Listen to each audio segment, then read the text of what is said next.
افسوسناک واقعہ پیش آیا.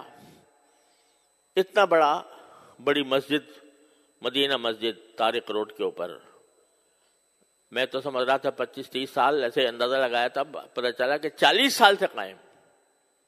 اور پورے طارق روڈ کے اوپر اول سے آخر تک کوئی اور مسجد نہیں، اور پارک برابر میں پیچھے پڑا ہوا ہے.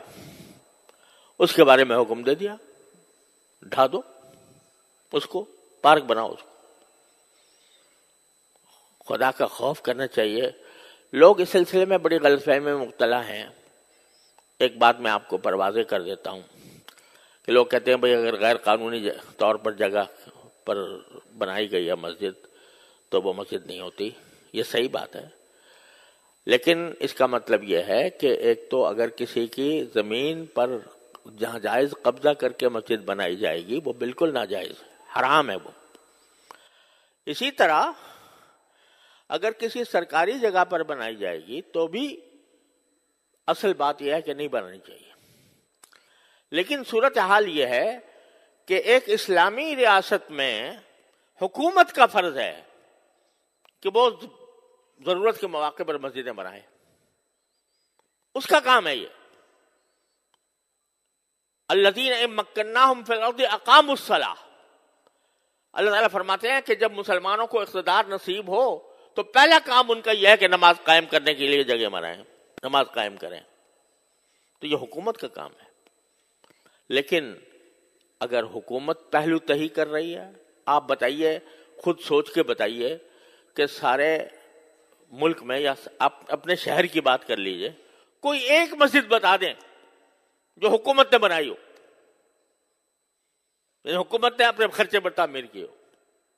مندر تعمیر کر لیا، وہاں گردوارہ تعمیر کر لیا سکھوں کے لیے، لیکن کسی مسجد، کوئی مسجد تعمیر کی ہو اپنے خرچ پر، کم از کم میرے علم میں نہیں.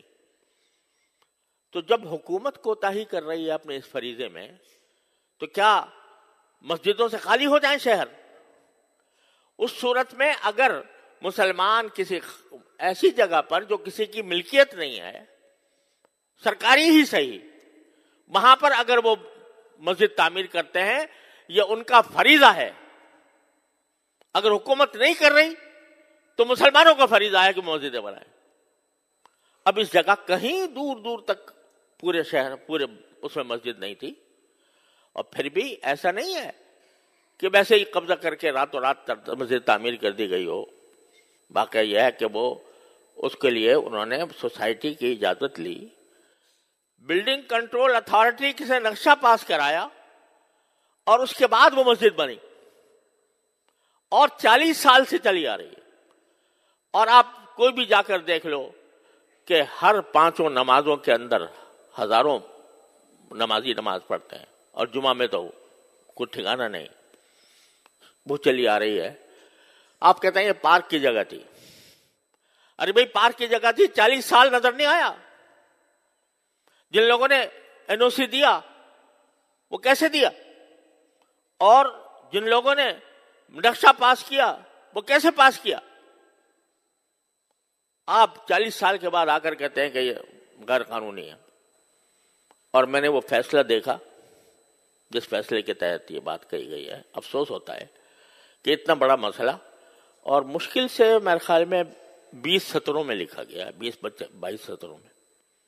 صرف اتنا ہے کہ کمیٹی کا ایک ممبر ہمارے سامنے پیش ہوا، اور اس سے ہم نے پوچھا کہ بھئی اس کی کیا قانونی کوئی اجازت آپ کے پاس ہے؟ اس نے کہا جی میرے پاس تو نہیں ہے.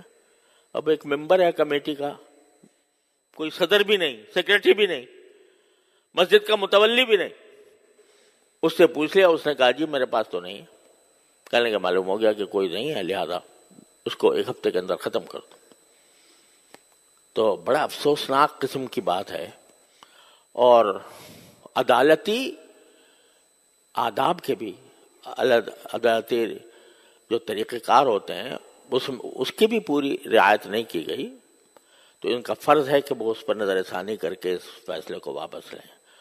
اور اس کے بارے میں آواز اٹھانا یہ صرف علماء کا کام نہیں ہے.